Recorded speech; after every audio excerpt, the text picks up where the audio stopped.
Hi, everyone, and thanks for joining us today. I'm Nicole, the Director of Marketing and Community Engagement at Connecting for Results. We're your one-stop for M&A, recruiting, and consulting services in print and packaging. Welcome to our video series on lessons learned. With so much change happening in the printing industry right now, it's helpful to rely on advice that stands a test of time. In this video series, we'll share tips on different topics that affect leaders today and suggestions on how to approach them. Today, backed by popular request, is Gord Griffiths, our CEO and co-founder. Gord, it's great to see you again. Thanks, Nicole. Glad to be back. Today, we're going to focus on the topic of consistency.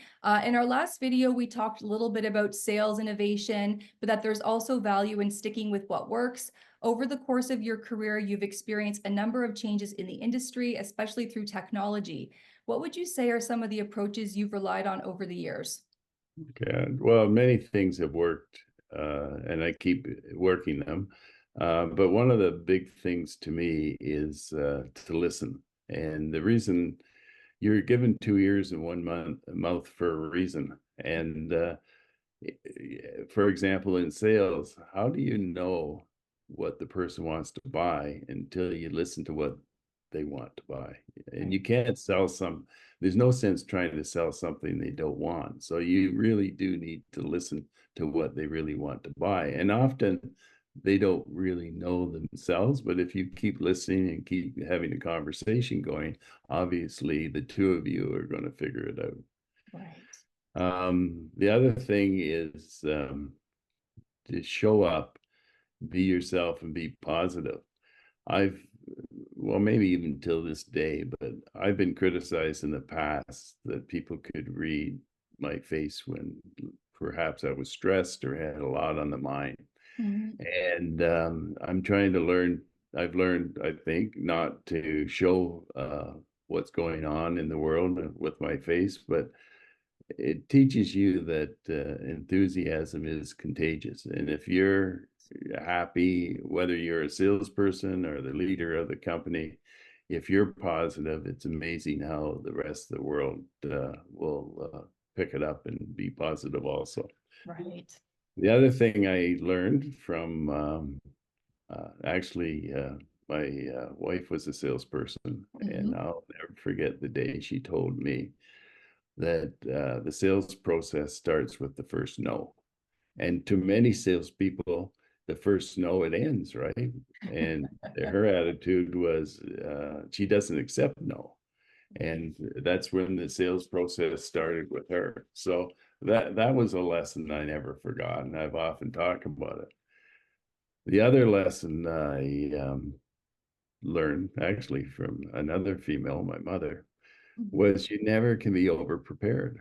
And I worked with a print broker one time that you wouldn't invite it over to your living room, believe me, but he could go into many C-level executives, and they always welcomed him. And I could never figure out why until I started making sales calls with him.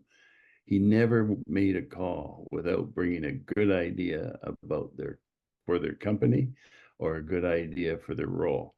So he was always welcome because he always brought something of value to help them. Well, and I think something that's so interesting, Gord, is that I'm picturing you sitting having dinner with your mother who's giving you this great advice, and then you're turning around and using it at work. And I just think, you never know where great advice is going to come from. So it just goes to show, keep your ears open. Well, I got to tell you, the best advice she ever gave me, I used to talk about what I wanted to do for a career. And one day she heard me yakking about it. And she said, "Why don't you just stop talking about it and just do it?" Yeah. And that was long before Nike came along. So I tend to take advice, and it comes from many places. The other thing I think was important in my career is honesty is absolutely imperative. And one time I was sent to turn a plant around, about 400 people, and there must have been 250 union people there. It was a strong union, smart leader, tough leader, and I just couldn't change the attitude of the plant. So one day I put up on the bulletin board, an article in one of the print magazines that 75% of the problems in print were caused by management. And that night, the union leader called me at home and he says, you know, you get it. I said, get what? And he says, you understand what's wrong with the plant. Right. And it was quite amazing how that plant, the attitude in the plant turned around within 24 hours. And, you know, I could have taken the attitude, why did it take that to turn the attitude around? But I didn't. I just decided that this was a good thing. That led to monthly meetings, and we got along with the union. We found out they cared as much about the company as we did, and we never ever had a work stoppage in that company that day forward. Right. So that On the that same to me team. was a great thing. Yeah. Yeah. And of course, as you know, my theme is keep it simple and keep the message simple and keep repeating the message because not everybody's ready to listen. Yeah.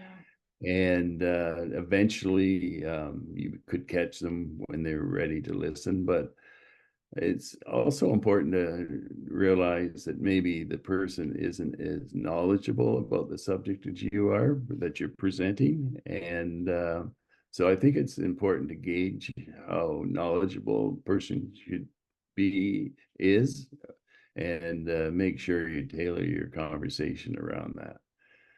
And if you're curious, you can go in the worst plant in the world and learn something.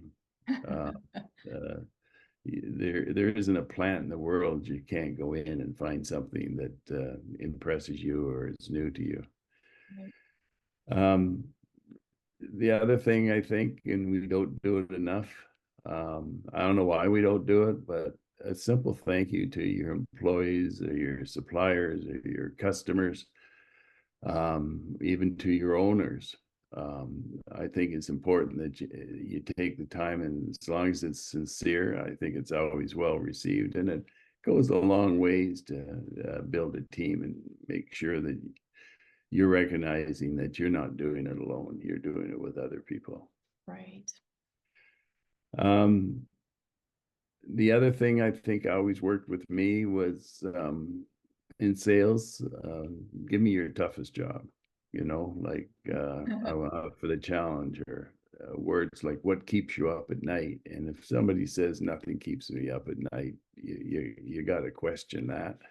But I met a person the other day who I have a great respect for in sales, and they gave me a new one.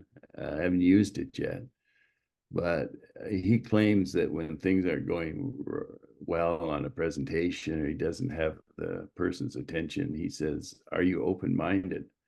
And he says it works every time.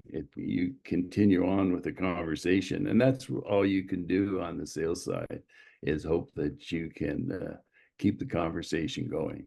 Right.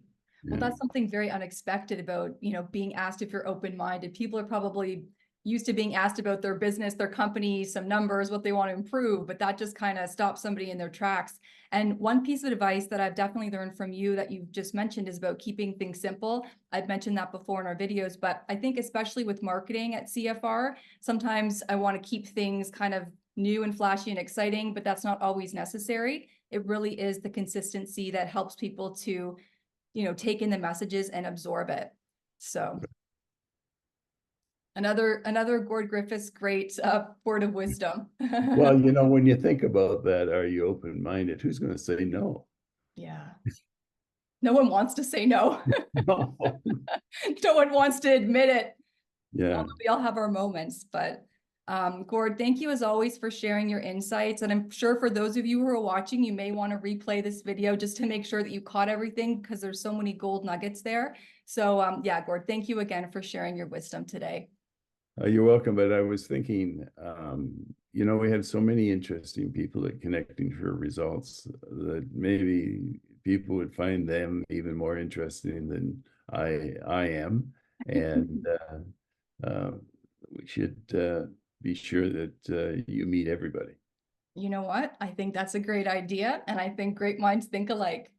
All right, great. So to everyone who's watching, please stay tuned because we'd love for you to meet more members of our team. And if you're looking to further develop your leadership skills, give us a call. As Gord mentioned, we have a roster full of superstars, and they can help with leadership and people development and a bunch of other print needs as well too. So if you've missed our latest videos on sales and people development, I encourage you to check them out, and I'll include the links in the description box below. But thank you everyone for joining us today, and we hope to see you in the next one.